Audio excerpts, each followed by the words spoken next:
Hello दोस्त, कैसे हैं आप। सफलता तो तय है। तो स्टार्ट करते हैं आज की क्लास। त्वरण क्या देख लेते हैं, आज देख लेते हैं त्वरण। एक्सेलरेशन क्या पढ़ते हैं आज, त्वरण। त्वरण का मतलब होता है किसी गतिशील वस्तु के वेग में हर समय परिवर्तन की दर को त्वरण बोलते हैं। त्वरण किसे बोलते हैं, किसी वस्तु के वेग में परिवर्तन की दर को त्वरण बोलते हैं।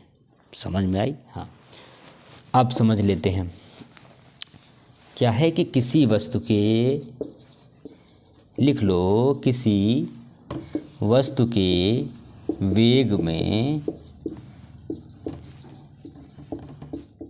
परिवर्तन की दर को त्वरण बोलते हैं, त्वरण कहते हैं। ठीक है, क्या हुआ, किसी वस्तु के वेग में, वेग हमने पिछली क्लास में समझा था, में परिवर्तन की दर को त्वरण कहते हैं। समझ में बात आ गई आपके। ठीक है, ये हो गया। अब देख लेते हैं त्वरण का मतलब हुआ कि इसको हम काहे से लिखते हैं, डिनोट करते हैं ए से। ए से वस्तु के वेग में परिवर्तन, कोई वस्तु है, इसके वेग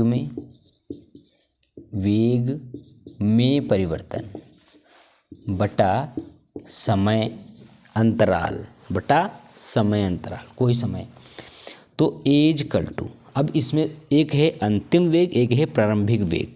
तो एक हुआ अंतिम वेग, ठीक है, और दूसरा है प्रारंभिक वेग बटा समय, अपॉन समय, समय। ठीक है, हाँ, तो as equal to v minus u बटे समय। ठीक है, समझ में आ रही बात, क्लियर हो रखी बात। हाँ, वस्तु के वेग में परिवर्तन की दर बटे समय, ये कहलाता है एक्सेलरेशन। बोले तो एक्सीलीटर। आप जो गाड़ी में एक्सीटर खींचते हो ना, तो उसमें देखो, जब एक्सीटर खींचते हो खुर तो गाड़ी भागती है, नहीं खींचते तो गाड़ी रुकी रहती। वो एक्सेलरेशन यहाँ से लिया गया, खींचोगे तो भगेगी, बंद कर दोगे तो रुक जाएगी। इसके भी कई स्टेप हैं। अगर आपने एक्सीटर लिया तो धीरे धीरे उसके वेग में परिवर्तन हुआ, बट अगर आपने ब्रेक तुरंत दाब लिए तो वो क्या हुआ, रुक गई, एक्सेलरेशन ज़ीरो। तो उसकी भी एक कंडीशन है, उसको बोलते हैं मंदन, बोले तो रिटार्डेशन। पहले इस पे बात करते हैं, फिर उस पे आएंगे। ठीक है, इसको देख लेते हैं, ये क्या हुआ। हाँ, त्वरण। अब आपने फार्मूला समझा, वस्तु के वेग में परिवर्तन की दर अपॉन समय।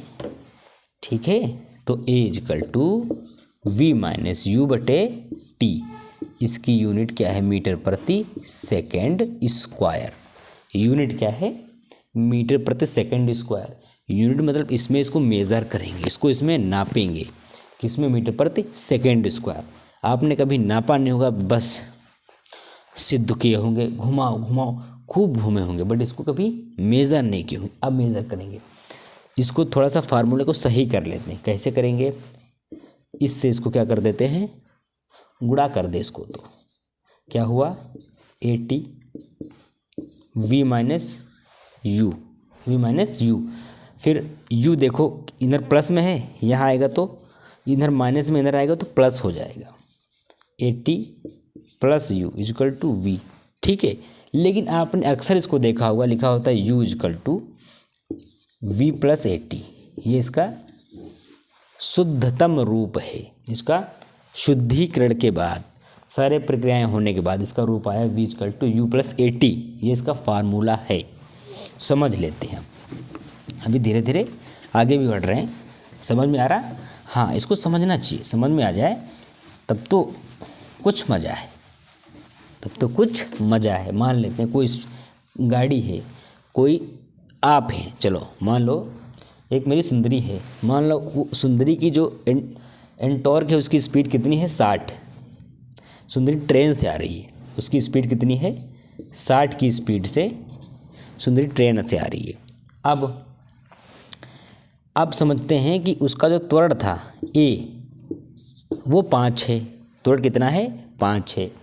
अब हमें हर सेकंड मतलब मुझे 4 सेकंड, हर 4 सेकंड के बाद स्पीड चाहिए। अभी तो वो 60 की स्पीड में ट्रेन ले आ रहा है, लेकिन उसका त्वरण कितना है? 5। अब 4 सेकंड के बाद उसकी स्पीड कितनी होगी? क्योंकि हर समय तो खींचेगा, खर खर हर समय तो उड़ाते हुए आ रहा होगा, तो क्या करेंगे? स्पीड निकाल लेंगे। कितनी स्पीड है समझो। अब फार्मूले में रख देते। ये क्या हुई? स्पीड से आ रहा है, ये इसका त्वरण है। 4 सेकंड के बाद हमें फिर से स्पीड निकालना है, तो फार्मूला लगा देते हैं। v इक्वल टू यू, कितनी स्पीड से आ रहा है? 60 प्लस ए कितना है उसका? 5 गुणे हर कितने सेकंड बाद? 4 सेकंड बाद। क्या कर लेते हैं? 60 प्लस 5 चक्कू 20, कितना गुणा कर देंगे? 20 हो जाएगा। फिर इसको जब हम इसको फिर जोड़ेंगे तो कितना हो जाएगा? 80। तो इस समय मेरी सुंदरी की ट्रेन की स्पीड कितनी हो गई है? 80। मतलब वो 4 सेकंड के बाद 80 हो गई, इतनी फास्ट आ रहा है वो। तो इसको क्या बोले हम? एक्सेलरेशन। समझ में आई कहानी? हाँ, इसकी कुछ यूँ कहानी थी। एक्सेलरेशन ये होगा। इसको काहे में नापेंगे? मीटर प्रति सेकंड स्क्वायर। तो ये इसकी स्पीड आ गई कि अब 4 सेकंड बाद इसकी स्पीड ये है। ठीक है। हाँ, अच्छा, दूसरी चीज़ देख लेते हैं। कोई एक बड़ा सा गुटका है, ये पृथ्वी की तरफ ऊपर से गिर रहा है। फिर एक सतह है, एक आपके पास सरफेस जो इस समय टेढ़ा टाइप का है। तो एक वस्तु यहाँ से गिर रही है, तो जो यहाँ से गिर रही है और जो यहाँ से गिर रही है, इसका त्वरण क्या रहेगा? समान रहेगा। इसके त्वरण में कोई चेंजेस नहीं होंगे, त्वरण सेम रहेगा। ठीक है। चलो थोड़ा सा और आगे देख लेते हैं इसके बारे में। अब त्वरण एक होता है एक समान त्वरण। कौन सा? एक समान त्वरण। दूसरा होता है असमान त्वरण। कौन सा? असमान त्वरण। तीसरा होता है औसत त्वरण। कौन सा? औसत त्वरण बोले तो ए। एक होगा ताक्षणिक त्वरण। ठीक है। इनको समझने से पहले एक हम और समझ लेते हैं।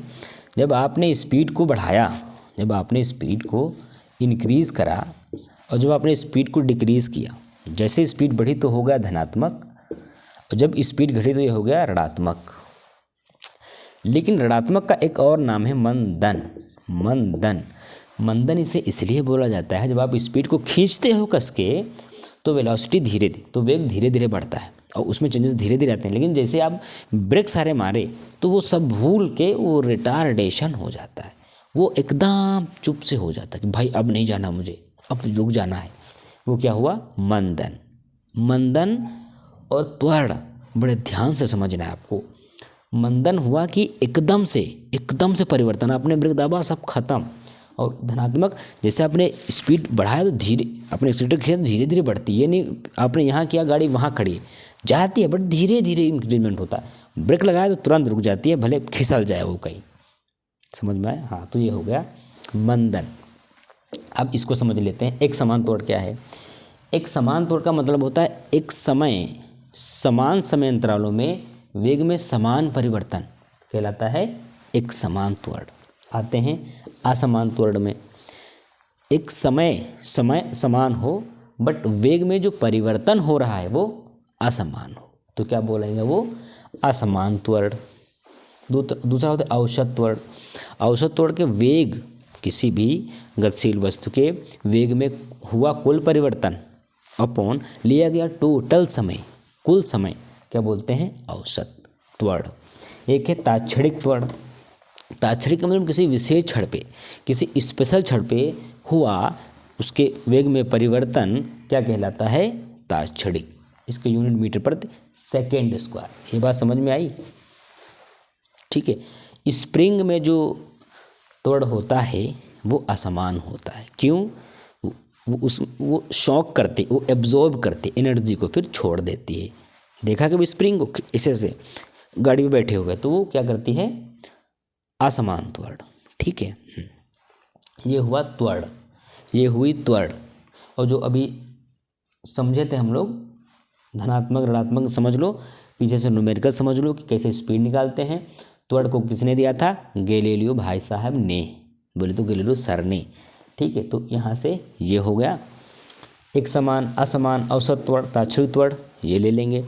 स्पीड, यदि इसका स्पीड बढ़ा तो प्लस, स्पीड घटा तो माइनस। लेकिन घटने में एक और कहानी जुड़ गई, कौन? मंदन की। मंदन रिटार्डेशन, इसका दूसरा नाम क्या है?